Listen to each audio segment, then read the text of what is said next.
안녕하세요. 제 이름은 김지민, 올해 32살입니다.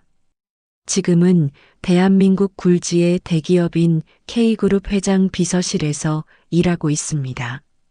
남들이 부러워하는 직장에 세련된 오피스룩, 매일 아침 고급 세단을 타고 출근하는 저는 누가 봐도 성공한 커리어 우먼의 삶을 살고 있다고 생각할 겁니다. 하지만 제 삶은 사실 거대한 거짓말 위에 위태롭게 서 있었습니다. 제 인생에서 가장 소중한 공간은 바로 제가 어릴 적부터 드나들던 동네 낡은 책방 오래된 미래였습니다. 그곳에는 저에게 책을 읽는 법을 가르쳐주고 세상의 지혜를 알려주었던 백발의 노인, 책방 할아버지가 계셨습니다. 할아버지는 제게 단순한 책방 주인이 아니었습니다. 아버지처럼 스승처럼 제 삶의 가장 빛나는 길잡이였죠. 245화지만 저는 그 할아버지를 배신했습니다. 아버지의 뜻에 따라 할아버지와의 인연을 끊고 성공이라는 이름의 가면을 쓰고 살았습니다. 그리고 지금 제 손에는 할아버지가 제게 남긴 마지막 유품인 낡은 카세트, 플레이어와 블랙박스 메모리 카드가 들려 있습니다. 이 작은 조각들이 25년 전 대한민국을 뒤흔들었던 거대한 비극의 진실을, 그리고 제가 그토록 존경했던 아버지의 진짜 얼굴을 폭로하리라고는 상상조차 하지 못했습니다. 제가 처음 오래된 미래 책방을 발견한 것은 8살 때였습니다. 어머니가 일찍 돌아가신 후 아버지는 사업에만 매달리셨고 저는 하루 종일 혼자 있는 시간이 많았습니다. 그러던 어느 날 학교에서 돌아오는 길에 우연히 들른 그 작은 책방이 제 삶을 완전히 바꿔놓았습니다. 책방 할아버지 최만수 씨는 당시 70이 넘으신 나이였지만 눈빛만큼은 소년처럼 맑고 총명하셨습니다. 처음 책방에 들어선 저를 보시더니 어머, 우리 동네에 이렇게 똑똑해 보이는 아이가 있었구나 라고 말씀하시며 따뜻하게 맞아주셨습니다. 그날부터 저는 매일같이 책방을 찾았고 할아버지는 제게 단순히 책을 빌려주는 것이 아니라 세상을 바라보는 올바른 시각을 가르쳐 주셨습니다. 할아버지께서는 젊은 시절 유명한 탐사 기자였다고 하셨습니다. 지민아, 기자라는 것은 말이야. 세상의 어둠을 밝히는 등불 같은 존재란다. 권력자들이 숨기고 싶어하는 진실을, 국민들이 알아야 할 사실들을 용기 있게 세상에 알리는 것이 바로 기자의 사명이지. 할아버지의 말씀을 들을 때마다 저는 가슴이 뛰었습니다. 저도 할아버지처럼 펜으로 세상을 바꾸는 멋진 사람이 되고 싶었거든요. 할아버지는 제게 단순한 동화책이 아니라 역사책, 철학서, 문학 작품들을 읽어보라고 권하셨습니다. 지민아, 책을 많이 읽으면 사고의 폭이 넓어지고 옳고 그름을 판단하는 능력이 생긴단다. 특히 역사를 공부하면 같은 실수를 반복하지 않을 수 있어. 덕분에 저는 또래 아이들보다 훨씬 깊이 있는 사고를 할 수 있게 되었고 학교에서도 글쓰기 실력을 인정받았습니다.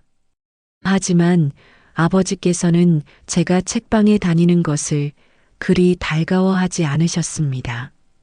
김태수 씨는 중소기업을 운영하시는 사업가셨는데 늘 더 큰 성공을 꿈꾸고 계셨습니다. 지민아, 세상은 현실적이야. 돈과 권력이 없으면 아무것도 할 수 없어. 저런 책방 할아버지처럼 이상만 줬다가는 평생 가난하게 살게 된다. 아버지는 할아버지를 현실 감각이 없는 꿈쟁이라고 평가하셨습니다. 특히 아버지께서는 K그룹의 이재원 회장을 무척 존경하고 계셨습니다. 이재원 회장님을 봐라. 젊은 나이에 대기업을 일궈내시고 정계에도 막강한 영향력을 가지고 계시지 않느냐. 그분이야말로 진정한 성공의 표본이야. 아버지는 언젠가 이재원 회장님과 같은 위치에 오르는 것이 꿈이라고 자주 말씀하셨습니다. 그리고 제가 훗날 K그룹에 입사해서 회장님의 신임을 받는 사람이 되기를 간절히 바라셨습니다. 중학교에 올라가면서부터는 아버지의 압박이 더욱 심해졌습니다. 지민아, 이제 공부에만 집중해야 해. 명문대에 가서 대기업에 취직하는 것이 내 인생의 목표가 되어야 한다. 책방 같은 데 시간 낭비하지 말고. 아버지께서는 제가 책방에 가는 것을 금지하셨고 대신 영어학원, 수학학원을 등록시키셨습니다. 그때부터 저와 할아버지 사이에는 서서히 거리가 생기기 시작했습니다. 학원 때문에 책방에 갈 시간이 줄어들었고 설령 잠깐 들러도 예전처럼 오랫동안 할아버지와 대화를 나눌 여유가 없었습니다. 할아버지께서는 여전히 저를 따뜻하게 맞아주셨지만 저는 점점 할아버지의 말씀들이 현실과 동떨어진 것처럼 느껴졌습니다. 고등학교 때는 상황이 더욱 심각해졌습니다. 아버지께서는 제가 서울대학교 경영학과에 진학하기를 원하셨고 그를 위해 모든 것을 희생해야 한다고 하셨습니다. 지민아, 지금이 가장 중요한 시기야. 책방 할아버지 같은 사람과 어울리면 의지가 약해진다. 성공하려면 냉철해져야 해. 결국 저는 아버지의 뜻에 따라 책방 출입을 완전히 끊었습니다. 대학교에 진학한 후에도 아버지의 계획은 계속되었습니다. 지금부터는 K그룹 입사를 목표로 모든 스펙을 쌓아야 한다. 토익 점수, 자격증, 인턴십, 봉사활동까지 완벽하게 준비해라. 저는 로봇처럼 아버지가 정해준 루트를 따라 살았습니다. 그 과정에서 어린 시절 꿈꾸었던 펜으로 세상을 바꾸는 기자의 꿈은 점점 희미해져 갔습니다. 드디어 대학교 4학년이 되었을 때 저는 K그룹 공채에 지원했습니다. 특히 회장 비서실은 경쟁률이 가장 높은 부서였지만 아버지께서는 그곳이 바로 진짜 권력의 중심이다.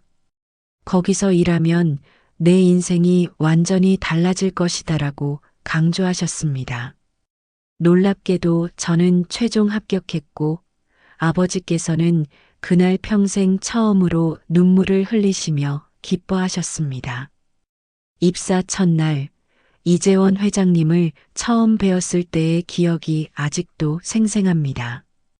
회장님은 카리스마 넘치는 외모에 온화한 미소를 지니신 분이었습니다. 김지민 씨, 아버지께서 자네 이야기를 많이 하시더군. 기대가 크다. 회장님께서 저를 알고 계시다는 사실에 깜짝 놀랐고 동시에 아버지의 인맥이 얼마나 넓은지 새삼 깨달았습니다. 직장 생활은 생각보다 순조로웠습니다. 저는 꼼꼼하고 성실한 성격 덕분에 업무를 빠르게 익혔고 회장님의 신임도 점점 얻어갔습니다.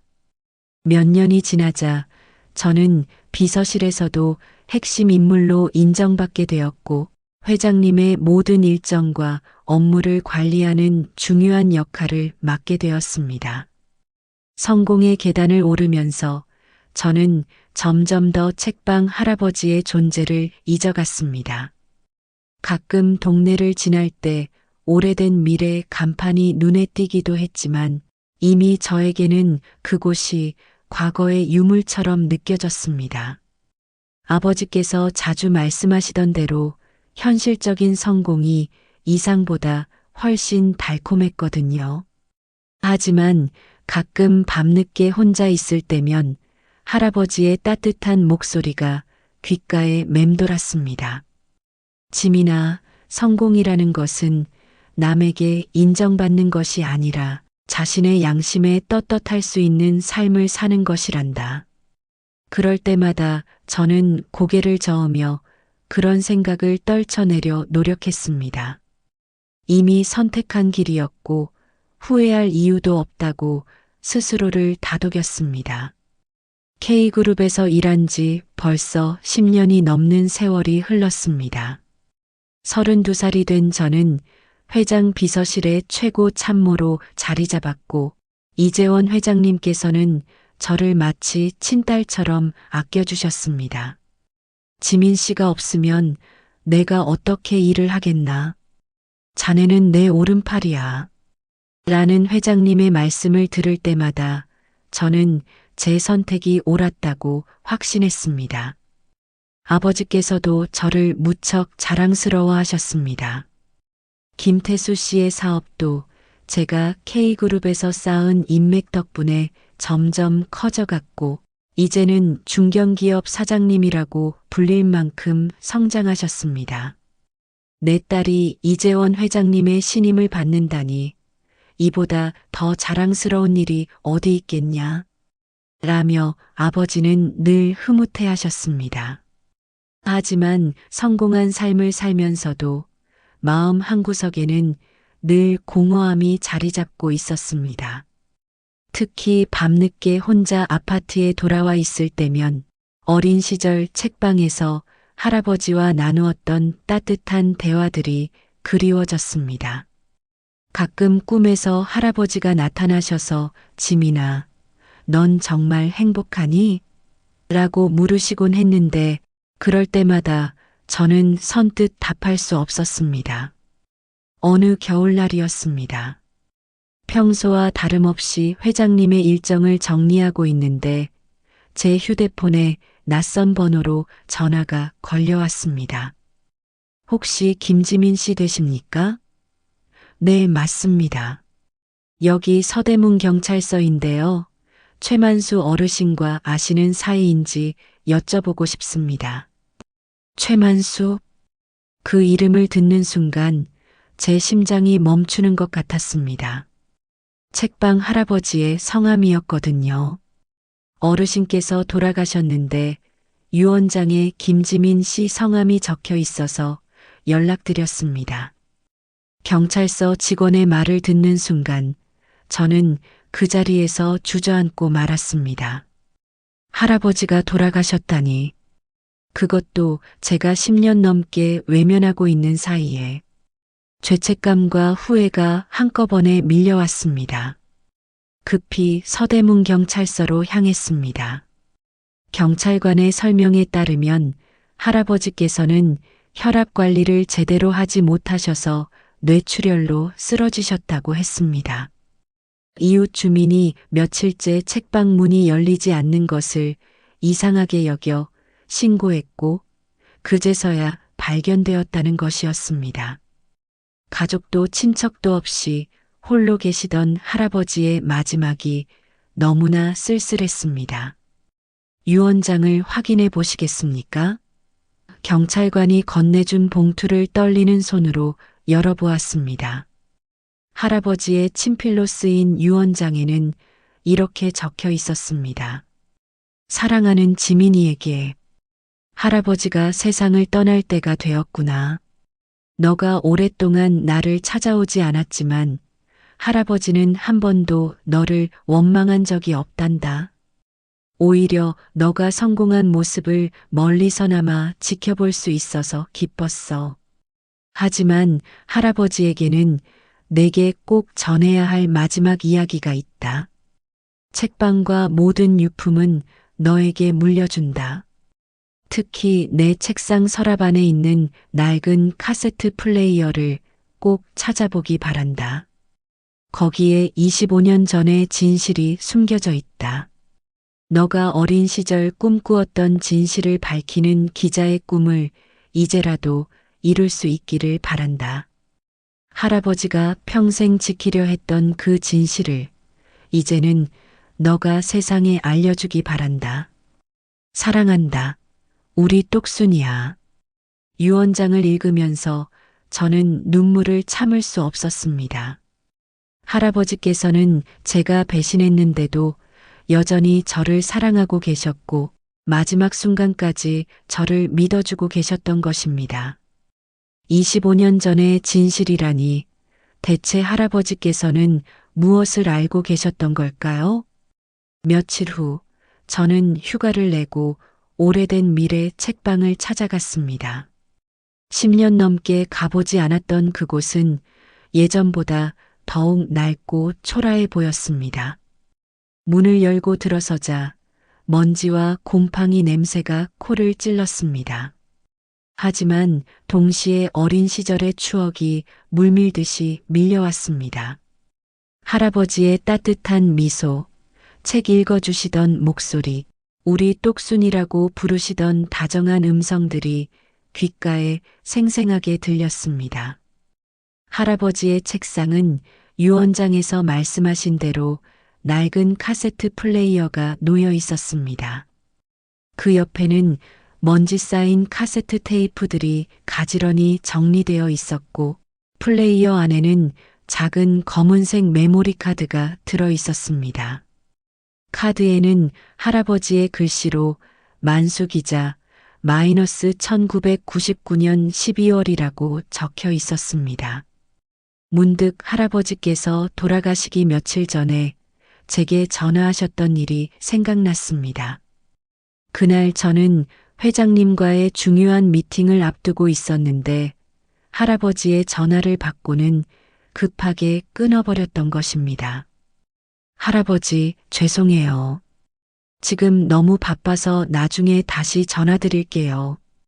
그것이 할아버지와 나눈 마지막 대화였습니다.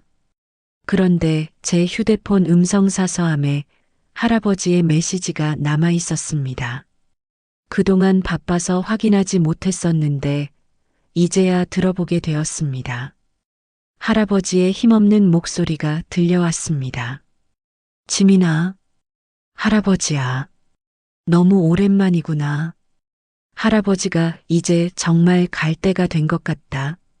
너가 바쁜 건 알지만 시간 될 때 꼭 한 번만 책방에 와주겠니? 할아버지가 너에게 꼭 전해야 할 이야기가 있어. 내 책상 서랍 안에 있는 그 검은색 카드. 그것을 꼭 찾아야 해. 거기에는 25년 전 이 나라를 뒤흔들었던 그 끔찍한 진실이 담겨 있단다. 할아버지가 평생 혼자 짊어지고 살아온 그 무거운 비밀을 이제는 너가 세상에 알려주기를 바란다. 지민아, 너는 할아버지가 가장 믿는 사람이야. 너가 어린 시절 꿈꾸었던 정의로운 기자의 꿈을 이제라도 이룰 수 있기를. 할아버지는 너를 사랑한다. 음성 메시지가 끝나자 저는 바닥에 주저앉아 오열했습니다. 할아버지께서는 마지막 순간까지 저를 기다리고 계셨고 평생 혼자 간직해 오신 비밀을 저에게 맡기고 싶어 하셨던 것입니다. 그런데 저는 성공에 눈이 멀어 할아버지의 마지막 부탁도 외면해 버렸던 것입니다. 검은색 메모리 카드를 손에 쥐고 생각했습니다. 25년 전 1999년이라면 제가 8살 때였습니다. 그 해에 대체 무슨 일이 있었을까요? 그리고 할아버지께서는 어떤 진실을 혼자 간직하고 계셨던 걸까요? 제 머릿속은 온통 의문으로 가득 찼습니다.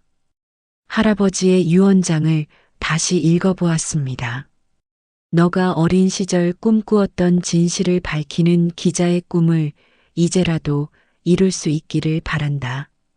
저는 정말 오랜만에 어린 시절의 꿈을 떠올렸습니다. 펜으로 세상을 바꾸고 싶었던 그 순수했던 마음을. 그리고 지금 제 손에는 할아버지께서 평생 지켜오신 어떤 진실이 담긴 증거가 들려 있었습니다. 메모리 카드를 재생할 방법을 찾아야 했습니다. 할아버지의 낡은 카세트 플레이어로는 어떻게 해야 할지 모르겠어서 일단 집으로 가져왔습니다. 그리고 그날 밤 저는 할아버지의 유품들을 하나하나 살펴보면서 제가 잃어버렸던 소중한 것들에 대해 깊이 생각해 보았습니다. 메모리 카드를 재생하는 방법을 찾기 위해 며칠간 고민했습니다. 그러던 중 문득 이재원 회장님의 서재에 오래된 음향 장비들이 많다는 사실이 떠올랐습니다. 회장님께서는 아날로그 감성을 좋아하셔서 빈티지 오디오 시스템을 수집하는 취미가 있으셨거든요. 특히 카세트 플레이어나 릴 테이프 같은 옛날 녹음 장비들도 많이 보유하고 계셨습니다. 하지만 회장님께 직접 부탁드리기는 어려웠습니다.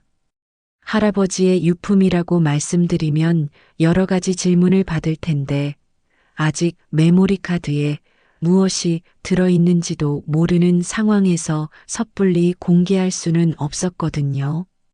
그래서 회장님이 출장을 가신 틈을 타서 서재에 들어가 보기로 했습니다. 이재원 회장님께서 3박 4일 일정으로 중국 출장을 가신 날, 저는 서재 정리를 한다는 명목으로 들어갔습니다. 평소 회장님 업무를 도와드리는 과정에서 서재 출입은 자연스러운 일이었기 때문에 다른 직원들도 의심하지 않았습니다. 서재 한쪽 벽면에는 정말 다양한 빈티지 오디오 장비들이 진열되어 있었는데 그 중에서 할아버지의 카세트 플레이어와 호환될 만한 기기를 찾아보았습니다. 드디어 오래된 카세트 디지털 컨버터를 발견했습니다. 할아버지의 카세트 플레이어를 연결하고 떨리는 손으로 메모리 카드를 삽입했습니다. 전원을 켜자 삐익 하는 노이즈와 함께 희미한 음성이 흘러나오기 시작했습니다. 음질이 좋지 않아서 처음에는 무슨 말인지 알아듣기 어려웠지만 볼륨을 조절하고 이퀄라이저를 맞추자 점차 또렷해졌습니다. 그리고 그 순간 저는 평생 잊을 수 없는 충격적인 대화를 듣게 되었습니다. 두 남자의 목소리가 들려왔는데 한 사람은 분명히 이재원 회장님이었고 다른 한 사람은 믿을 수 없게도 제 아버지 김태수 씨의 목소리였습니다. 회장님, 그 자식이 정말 문제입니다. 대통령 아들이라고 해서 우리를 우습게 보고 있어요. 이번 건설 프로젝트에서 자꾸 트집을 잡으면서 뒷돈을 요구하고 있습니다. 그래서 어떻게 하자는 거야, 태수? 회장님, 저는 회장님을 위해서라면 무엇이든 할 수 있습니다. 그 건방진 놈의 입을 영원히 막아버리는 게 어떨까요? 무슨 소리야? 설마 그런 뜻은 아니겠지? 회장님께서만 허락하신다면 교통사고로 꾸며서 아무도 모르게 처리할 수 있습니다. 제가 아는 사람들 중에 그런 일을 깔끔하게 해결할 수 있는 전문가들이 있거든요. 태수야, 자네 정말 그럴 수 있겠어? 회장님, 저는 회장님의 충성스러운 개입니다. 회장님의 앞길을 가로막는 것은 무엇이든 제거해야 한다고 생각합니다. 그 대통령 아들이라는 놈이 계속 우리를 괴롭힌다면 회장님의 사업에 큰 지장이 있을 것입니다. 하지만 너무 위험하지 않을까? 대통령 아들인데. 회장님, 걱정 마십시오. 완벽하게 사고사로 처리하겠습니다. 그리고 이 일이 성공하면 회장님께서는 더 이상 아무도 두려워하지 않으셔도 됩니다. 정치권에서도 회장님을 함부로 대하지 못할 것입니다. 좋아. 그럼 자네에게 맡기겠네. 하지만 절대로 절대로 내 이름이 연관되어서는 안 된다. 알겠지? 당연합니다, 회장님. 저는 회장님을 위해 기꺼이 모든 책임을 지겠습니다. 그리고 이 일이 끝나면 태수야, 자네 회사도 크게 키워주겠네. K그룹의 주요 협력업체로 만들어주고 자네 딸도 우리 회사에서 특별히 챙겨주겠어. 감사합니다, 회장님. 회장님의 은혜는 평생 잊지 않겠습니다. 녹음은 여기서 끝났습니다. 저는 그 자리에서 온몸이 얼어붙는 것 같았습니다.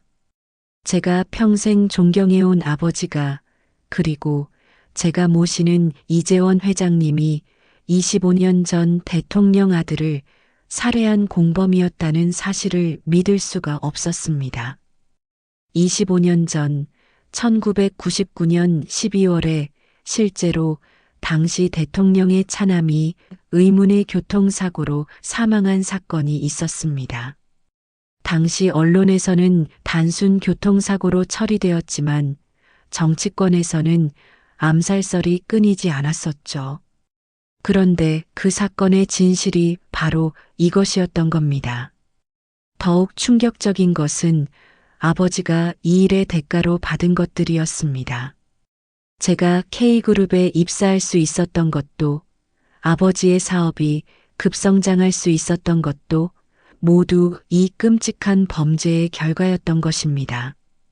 제 성공의 뿌리가 무고한 사람의 죽음 위에 세워져 있었다는 사실을 깨닫는 순간 세상이 무너지는 것 같았습니다. 손이 덜덜 떨리면서 메모리 카드를 꺼냈습니다. 그리고 다시 한번 재생해 보았습니다. 혹시 제가 잘못 들었을지도 모른다는 희망을 품고, 하지만 몇 번을 들어봐도 내용은 똑같았습니다. 아버지와 회장님의 목소리도 분명했고 대화 내용도 명확했습니다. 그때 갑자기 서재 문이 열리는 소리가 들렸습니다. 출장 가신 줄 알았던 이재원 회장님이 급히 돌아오신 것이었습니다. 저는 황급히 오디오 장비를 정리하고 메모리 카드를 주머니에 숨겼습니다. 지민 씨, 무슨 일이야? 얼굴이 왜 그래? 회장님께서 걱정스러운 표정으로 물으셨습니다. 저는 애써 침착함을 유지하려 노력했습니다. 아, 회장님. 서재 정리하다가 먼지 때문에 좀. 출장은 어떻게 이렇게 빨리 돌아오셨나요? 급한 일이 생겨서 일정을 앞당겼어. 그런데 정말 괜찮아? 안색이 너무 안 좋아 보이는데. 회장님의 그 친근한 미소가 이제는 너무나 섬뜩하게 느껴졌습니다. 제가 그토록 존경했던 분이 살인 교사범이었다니. 네, 괜찮습니다. 그럼 저는 일단 나가보겠습니다. 저는 최대한 자연스럽게 행동하려 했지만 다리에 힘이 들어가지 않았습니다. 서재를 나오자마자 화장실로 달려가서 토할 것 같은 메스꺼움을 참았습니다. 그날 밤 집에 돌아와서도 잠을 이룰 수 없었습니다. 메모리 카드를 책상 위에 놓고 하염없이 바라보았습니다. 할아버지께서는 어떻게 이런 증거를 확보하실 수 있었을까요? 그리고 왜 25년 동안이나 혼자 이 비밀을 간직하고 계셨을까요? 문득 할아버지께서 기자 시절 이야기를 해주시던 기억이 떠올랐습니다. 지민아, 기자는 때로 목숨을 걸고 진실을 지켜야 하는 경우가 있단다. 권력자들의 비리를 폭로하는 것은 쉬운 일이 아니야. 하지만 그것이 바로 기자의 사명이지. 아마도 할아버지께서는 이 사건을 취재하시다가 이런 결정적 증거를 입수하셨지만 워낙 거대한 권력이 개입된 사건이라 공개하기 어려우셨던 것 같습니다. 그리고 이제 그 무거운 진실이 제 손에 넘어온 것입니다. 제가 사랑하는 아버지를, 제가 존경하는 회장님을 고발해야 하는 끔찍한 상황에 놓인 것입니다. 하지만 동시에 저는 알고 있었습니다. 이것이 할아버지께서 제게 맡기신 마지막 사명이라는 것을. 그날 이후 며칠간 저는 극심한 내적 갈등에 시달렸습니다. 메모리 카드에 담긴 충격적인 진실을 어떻게 해야 할지 아무리 생각해도 답이 나오지 않았습니다. 한편으로는 무고한 사람의 죽음에 대한 진실을 밝혀야 한다는 사명감이 있었고, 다른 한편으로는 제 아버지와 회장님을 고발해야 한다는 끔찍한 현실이 있었습니다. 회사에서도 평소와 같이 업무를 보는 것이 무척 어려웠습니다. 이재원 회장님의 얼굴을 볼 때마다 그 녹음 내용이 머릿속에 맴돌았고, 회장님의 친근한 말씀들이 모두 거짓으로 들렸습니다. 지민 씨, 요즘 무슨 걱정이 있어? 평소보다 많이 조용해진 것 같은데. 회장님께서 걱정스러운 표정으로 물으실 때마다 저는 애써 미소를 지으며 아무것도 아닙니다라고 답할 수밖에 없었습니다. 아버지와의 만남도 괴로웠습니다. 주말에 아버지와 함께 식사를 하는 자리에서 아버지께서는 여전히 이재원 회장님에 대한 존경의 말씀을 하셨습니다. 지민아, 이재원 회장님은 정말 대단한 분이야. 사업 수완도 뛰어나시지만 무엇보다 사람을 보는 눈이 탁월하시거든. 너를 그렇게 아껴주시는 것만 봐도 알 수 있어. 그런 아버지의 말씀을 들으면서 저는 가슴이 찢어지는 것 같았습니다. 밤마다 할아버지의 음성 메시지를 반복해서 들었습니다. 지민아, 너는 할아버지가 가장 믿는 사람이야. 너가 어린 시절 꿈꾸었던 정의로운 기자의 꿈을 이제라도 이룰 수 있기를 바란다. 할아버지께서는 제가 이 진실을 세상에 알리기를 바라고 계셨습니다.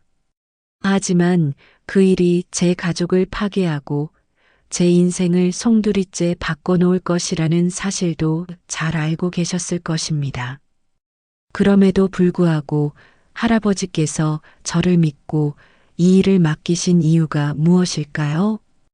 일주일 정도 고민한 끝에 저는 결심을 굳혔습니다. 진실을 외면하는 것은 또 다른 거짓말을 만드는 것이고, 그것은 할아버지께서 평생 가르쳐 주신 가치와 정면으로 배치되는 일이었습니다. 무엇보다 25년 전에 억울하게 목숨을 잃은 그분과 그 가족들을 위해서라도 진실을 밝혀야 한다고 생각했습니다. 먼저 메모리 카드의 음성을 디지털 파일로 완벽하게 변환했습니다.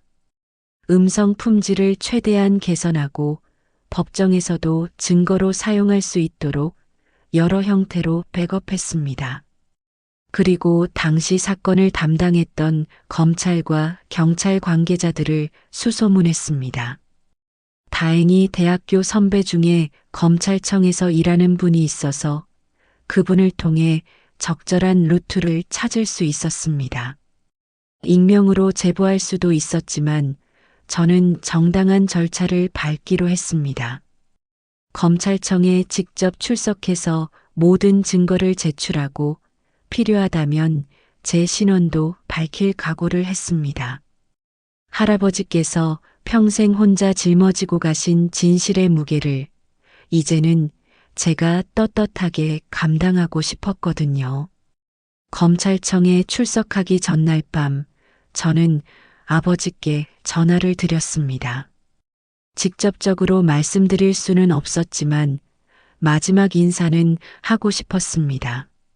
아버지, 그동안 저를 키워주시고 사랑해주셔서 감사했습니다.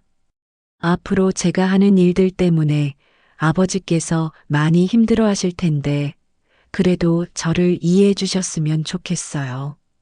아버지께서는 제 말의 진위를 모르신 채로 지민아, 무슨 이상한 소리를 하니? 너가 뭘 안다고? 하시며 웃으셨습니다. 다음 날 저는 검찰청에 출석했습니다. 담당 검사에게 메모리 카드와 모든 관련 증거들을 제출했고 할아버지의 유언과 제가 알고 있는 모든 사실들을 진술했습니다. 검사는 증거의 중요성을 즉시 인지했고 25년 전 사건에 대한 재수사가 시작되었습니다. 며칠 후 대한민국 전체가 발칵 뒤집혔습니다. 언론에서는 25년 만에 밝혀지는 대통령 아들 살해 사건의 진실이라는 제목으로 연일 보도했고 이재원 회장과 제 아버지는 긴급 체포되었습니다. 저는 검찰의 핵심 증인이 되어 수차례 조사를 받았고 언론의 집중적인 관심을 받게 되었습니다. 아버지께서는 구치소에서 저를 만나러 왔을 때 처음에는 분노하셨습니다. 지민아, 대체 왜 이런 짓을 했니? 너는 내 딸이 아니냐? 어떻게 아버지를 배신할 수 있니? 아버지의 절규하는 모습을 보면서 저는 가슴이 찢어지는 것 같았습니다. 하지만 저는 담담하게 대답했습니다. 아버지, 저는 진실을 외면할 수 없었어요. 할아버지께서 가르쳐 주신 대로 옳은 일을 하는 것이 진정으로 아버지를 사랑하는 길이라고 생각했습니다. 이재원 회장님도 모든 혐의를 부인하셨지만 메모리 카드의 음성 기록은 너무나 명확한 증거였습니다. 국과수의 감정 결과 녹음의 진위성이 확인되었고 당시 사건 현장의 새로운 증거들도 속속 발견되었습니다. 결국 두 분 모두 1심에서 살인 교사 및 공모 혐의로 중형을 선고받았습니다. 저는 당연히 K그룹에서 해고되었고 일시적으로 사회적인 비난도 받았습니다. 아버지를 고발한 페류나라는 악플들이 쏟아졌고 제 개인정보가 인터넷에 공개되어 협박 전화도 많이 받았습니다. 하지만 시간이 지나면서 진실을 밝힌 용기 있는 행동이라고 평가하는 목소리들도 높아졌습니다. 저는 그동안 모아둔 돈과 할아버지께서 남겨주신 책방 부지를 정리해서 작은 재단을 설립했습니다. 재단 이름은 오래된 미래로 했습니다.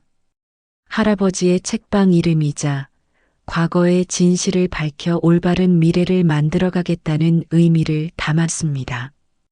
오래된 미래 재단은 사회의 불의와 부조리를 고발하는 독립 언론인들을 지원하고 권력에 맞서 싸우다가 피해를 입은 사람들을 돕는 활동을 시작했습니다. 또한 25년 전 사건의 피해자 가족들과도 만났습니다.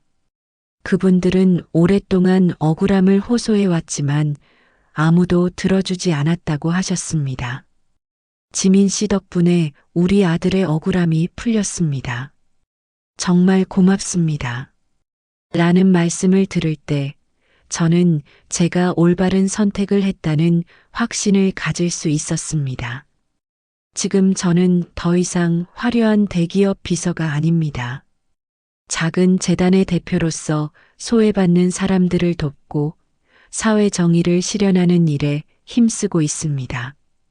경제적으로는 예전보다 훨씬 어려워졌지만 마음만큼은 한결 가벼워졌습니다.